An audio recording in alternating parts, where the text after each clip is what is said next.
Hello, welcome to Storytime at the Square. My name is Katie, and today we're going to be reading Cactus Hotel by Brenda Guiberson and illustrated by Megan Lloyd.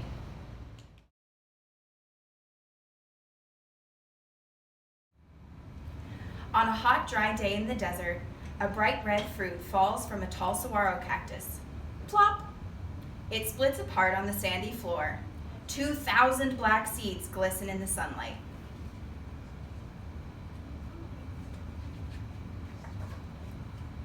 When the air cools in the evening, an old pack rat comes out and eats the juicy fruit. Then he skitters across the sand. A seed left clinging to his whiskers falls off under a palo verde tree. It is a good place for the seed to drop. A spotted ground squirrel looking for something to eat does not see it.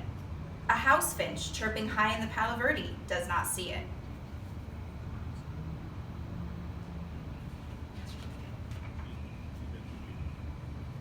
After many dry days, a heavy rain falls on the desert.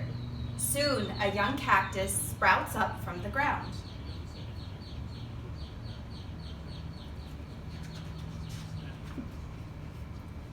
Slowly, the seedling grows. The palo verde protects it from the hot summer sun and cold winter nights. After 10 years, the cactus is only 4 inches high. It is just big enough for desert ants to climb its spiny sides.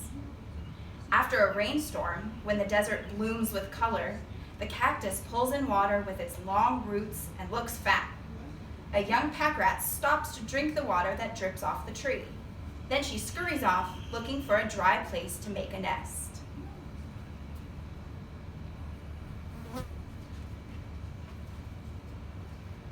When there is no rain, the cactus uses up the water it has stored inside and looks thin. The palo verde loses its tiny leaves, but there is always some shade for the cactus below. After 25 years, the cactus is 2 feet tall. A jackrabbit cools off beside it and gnaws on the green pulp. But when a coyote moves in the distance, the jackrabbit disappears into a nearby hole.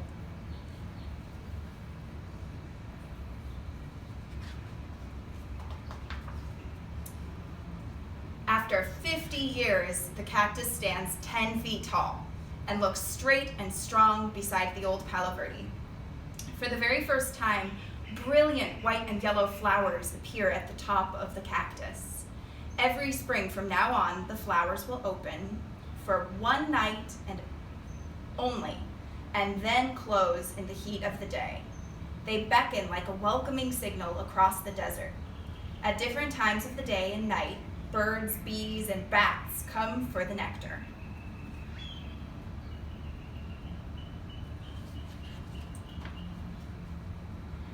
The flowers dry up, and after a month, the bright red fruit filled with black seeds is ripe and ready. A Gila woodpecker comes to eat.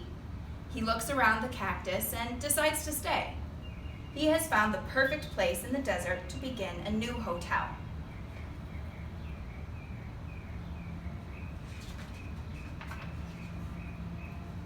The woodpecker goes right to work, and the only tool he uses is his long, hard beak. Tap, tap, tap. He bores into the flesh of the cactus. Tap, tap, tap. He digs deep inside to make a space that is comfortable and roomy. The cactus is not harmed, forms a tough scab all around the hole to protect itself from drying out. The woodpecker gets a weatherproof nest that is shady on hot days and warm and insulated on frosty nights.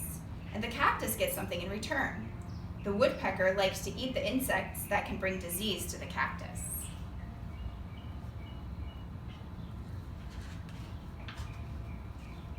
After 60 years, the Cactus Hotel is 18 feet tall. To add more space, it begins to grow an arm. A woodpecker has a new hole in the trunk.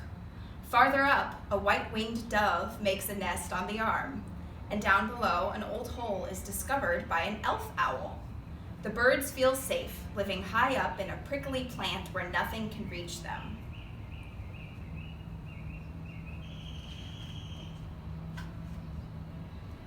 All around the desert, there are holes of every size, for ants and mice, lizards and snakes, rabbits and foxes. After 150 years, there are holes of every size in the cactus, too. The giant plant has finally stopped growing. It is 50 feet tall with 7 long branches. It weighs 8 tons, about as much as 5 automobiles.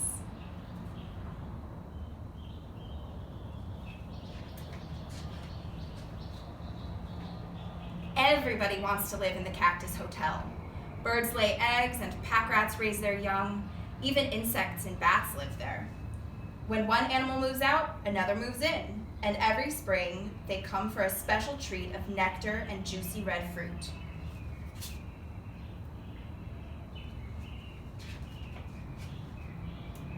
Finally, after 200 years, the old cactus sways in a gust of wind and falls with a thud to the sandy floor.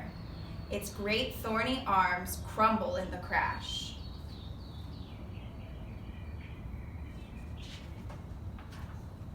The creatures that lived up high must now find other homes, but those that prefer to live down low move right in.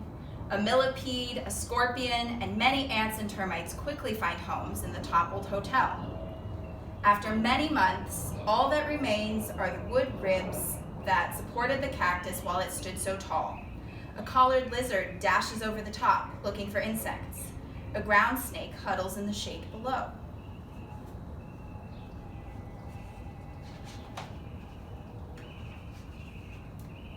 And all around, there's a forest of cacti, slowly growing in the desert.